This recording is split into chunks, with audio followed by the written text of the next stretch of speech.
अस्सलाम वालेकुम dear students. आज का जो हमारा लेक्चर है वो है नक़्ल व हमल और ख़बर रसानी, यानी कि ट्रांसपोर्टेशन सिस्टम और कम्युनिकेशन सिस्टम जो है इसके आपको क्या बेनिफिट्स हैं। हमें नक़्ल व हमल और ख़बर रसानी के मुआशी, सियासी और मुआशरती बेनिफिट्स जो है वो हासिल हैं। बेसिकली नक़्ल व हमल के अंदर तमाम जो होता है वो ट्रांसपोर्टेशन सिस्टम आ जाता है, जैसे हवाई जहाज़, रेलें, गाड़ियाँ, रोड्स, बंदरगाह, ये सारी चीज़ें इसके अंदर शामिल होती हैं। और ख़बर रसानी के अंदर, जिसे हमें अबलाग आमा भी कहते हैं, आपके तमाम कम्युनिकेशन सिस्टम, जिसके अंदर social media, print media, electronic media, ये सारा कुछ जो होता है इसके अंदर शामिल होता है। तो ये जो आपके पास ट्रांसपोर्टेशन सिस्टम है और साथ में जो है वो कम्युनिकेशन सिस्टम है, ये सारे का सारा आपको बेनिफिट्स फराहम करता है, इकनॉमिक्स पॉइंट ऑफ व्यू से भी, पॉलिटिकल पॉइंट ऑफ व्यू से भी और सोशल पॉइंट ऑफ व्यू से भी आपको इसके फ़ायदे होते हैं। जिन ममालिक के पास ये दोनों सोर्स जो है वो ज़्यादा हैं, उन ममालिक की इकनॉमिक ग्रोथ जो है वो बहुत ही बेहतर है, और जिन ममालिक में इसकी अभी ग्रोथ इन वसाइल की मिकदार में कमी है, वहाँ पर इकनॉमिक ग्रोथ भी जो है वो आपके पास, यानी कि मुआशी तरक्की भी कम है। आज के लेक्चर के अंदर हम इन 3 पॉइंट में से मुआशी अहमियत, सियासी अहमियत और मुआशरती अहमियत में से आज हम जो होगा वो मुआशी अहमियत को जो होगा वो डिस्कस करेंगे।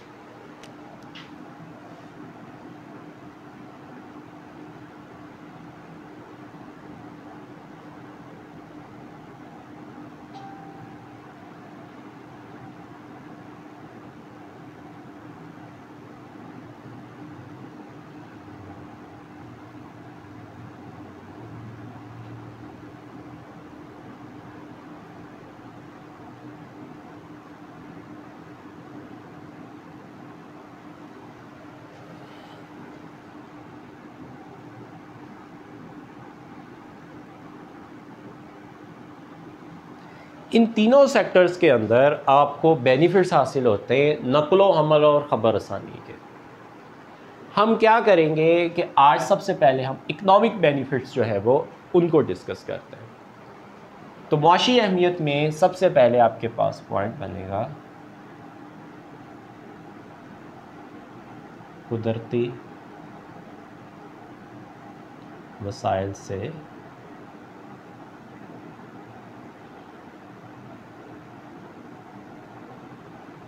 इस्तिफ़ादा।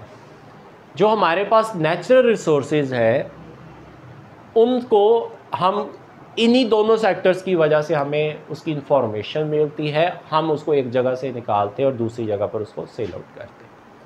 यानी कि हमें इंफॉर्मेशन मिली कि फ़लाँ जगह के ऊपर हमारे मुल्क के अंदर ये नेचुरल रिसोर्सेज हैं। सपोज़ करें खेवड़ा के मुकाम पर नमक की खान है आपके पास। किस तरह से पता चला? लोग कम्युनिकेशन सिस्टम के ज़रिए आपको पता चल गया, पूरी दुनिया को पता चल गया कि यहाँ पे नमक। अब ट्रांसपोर्टेशन सिस्टम की मदद से हम उसी प्रोडक्ट को दूर दराज तक, मुल्क के अंदर भी और मुल्क से बाहर भी, उसको भेज सकते हैं, जिससे बहुत ज़्यादा जो होता है वो ज़र मुबादला कमाया जा सकता है। तो ये किसकी मदद से हुआ? आपका एक कम्युनिकेशन सिस्टम, आपको पता चल गया कि फ़लाँ जगह पे फ़लाँ नेचुरल रिसोर्सेज निकल आए। सेकेंड, ट्रांसपोर्टेशन सिस्टम की मदद से आपने उसको दूर दराज एरिया तक, जहाँ तक उसको पहुँचा सकते हैं, आपने पहुँचा दिए और बेनिफिट्स कमाए। तो ये बेनिफिट्स हैं आपके पास इस ह्यूमन रिसोर्सेज, आपके पास नक़्ल व हमल के और ट्रांसपोर्टेशन सिस्टम के। बस उसके बाद है सेकंड है आपके पास खाम माल की फराहमी। ये जितने भी आपके कारखाने, इनको जो रॉ मटेरियल होता है वो इसी ट्रांसपोर्टेशन सिस्टम की मदद से जो होता है इन तक पहुंचता है, और कम्युनिकेशन सिस्टम के ज़रिए इनको पता चलता है कि फ़लाँ जगह पे फ़लाँ प्रोडक्ट पर रॉ मटेरियल पड़ा हुआ है, फ़लाँ जगह पे फ़लाँ रॉ मटेरियल पड़ा हुआ है। ये जाते वहाँ से परचेज़ करते और उसकी लोडिंग करवाते हैं गाड़ियों के ऊपर, उसको पहुंचा देते हैं। इसका मतलब है कारखानों को रॉ मटेरियल तक जो रसाई जो थी वो कम्युनिकेशन सिस्टम ने दी, और उसी वहाँ से जब परचेज कर लिया तो वो जो रॉ मटेरियल था वो फैक्ट्रियों तक, कारखानों तक किसकी मदद से पहुंचा? इसी ट्रांसपोर्टेशन सिस्टम की वजह से। उसके बाद है खाम माल तो पहुंच गया वहां तक, अब प्रोडक्ट बन गई। अब नेक्स्ट क्या पॉइंट बनेगा? तैयार माल की मंडियों तक रसाई। अब वही जो रॉ मटेरियल को लेकर गए, आपने प्रोडक्ट बनाई, उसी प्रोडक्ट को अब क्या किया जाएगा? कम्युनिकेशन सिस्टम के जरिए उसकी मार्केटिंग की जाएगी। देखा जाएगा कहाँ पे मार्केट गैप आ रहा है, किस जगह पर इस चीज़ की जो डिमांड है वो ज़्यादा है।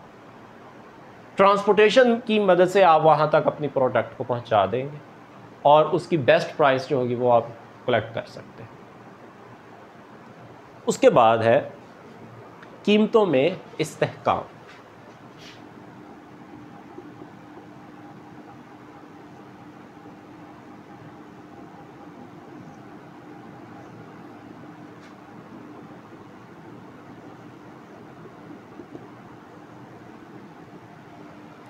कीमतें जो होती हैं वो मुस्तकिल रहती हैं।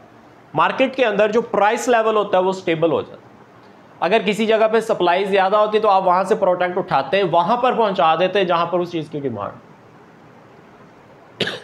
तो इसका मतलब है तलब और रसद के अंदर आप तवाज़न रखते हैं, तब भी मार्केट के अंदर प्राइस लेवल जो होता है उसका स्टेबल रहता है। और ये सारा कुछ किसकी वजह से? कम्युनिकेशन सिस्टम की वजह से।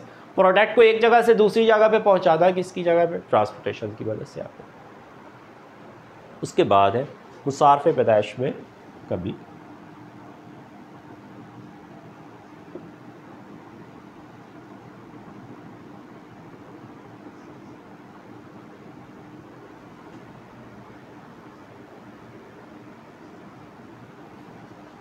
कॉस्ट ऑफ प्रोडक्शन जो होती है वो आपकी कम हो जाती है।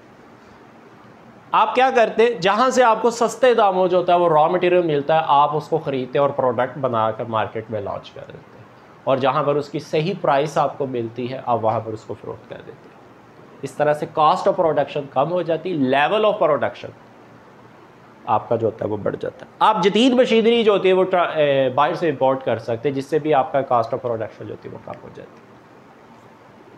उसके बाद है नंबर 6 है आपके पास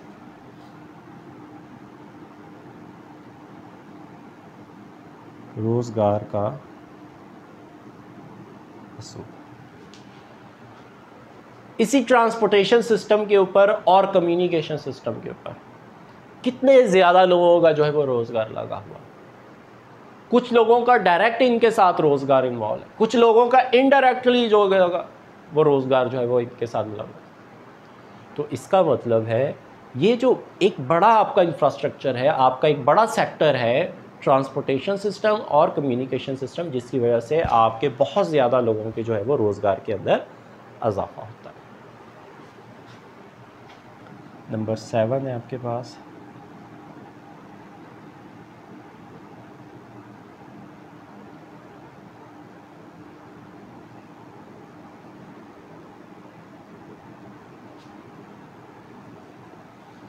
मज़दूरों को एक जगह से दूसरी जगह पर पहुंचाने के लिए हम ट्रांसपोर्टेशन सिस्टम का इस्तेमाल करते हैं। हम मुल्क के अंदर जहां पे लेबर की ज़रूरत होती है उसको मंगवाते हैं, भेजते हैं, और पता किससे चलता है? कम्युनिकेशन सिस्टम के ज़रिए कि फ़लाँ जगह पे लेबर इतनी चाहिए।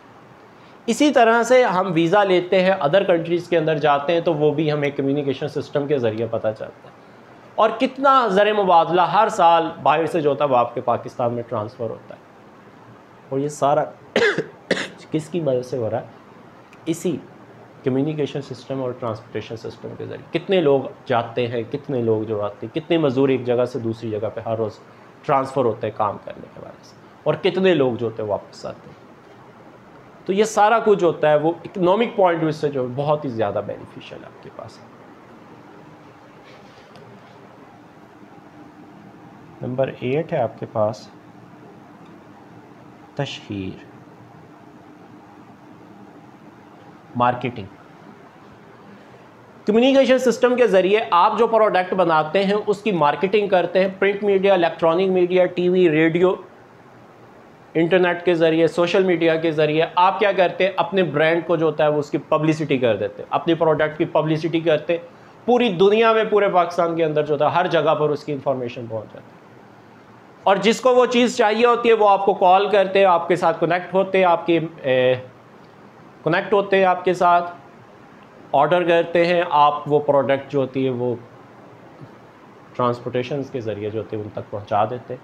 इस तरह से कम्युनिकेशन और ट्रांसपोर्टेशन सिस्टम की मदद से मार्केट जो थी बहुत ज़्यादा आपकी जो थी वो वसी हो गई, जिससे बहुत ज़्यादा लोगों के रोज़गार में भी इजाफा हुआ, इकॉनमी भी जो है वो आपकी डेवलप होती गई आपके पास।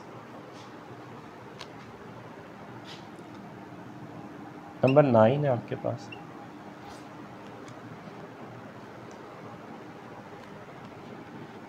मसनूआत की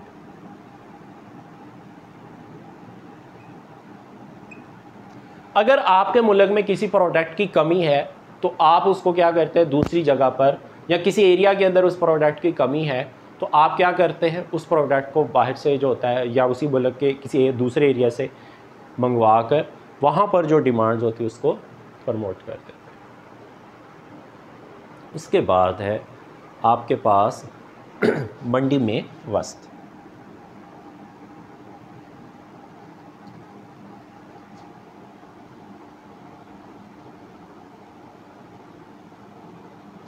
मार्केट जो थी वो आपके पास वसी हो जाती, आप अपनी प्रोडक्ट को दूर दराज एरियाज़ तक कम्युनिकेशन सिस्टम के ज़रिए पूरे पाकिस्तान के अंदर, पूरी दुनिया के अंदर जो होता है वो आप अपनी प्रोडक्ट की जो होती है मार्केटिंग कर लेते हैं, जिससे आपकी प्रोडक्ट की जो मार्केट होती है वो बहुत वसी हो जाती है।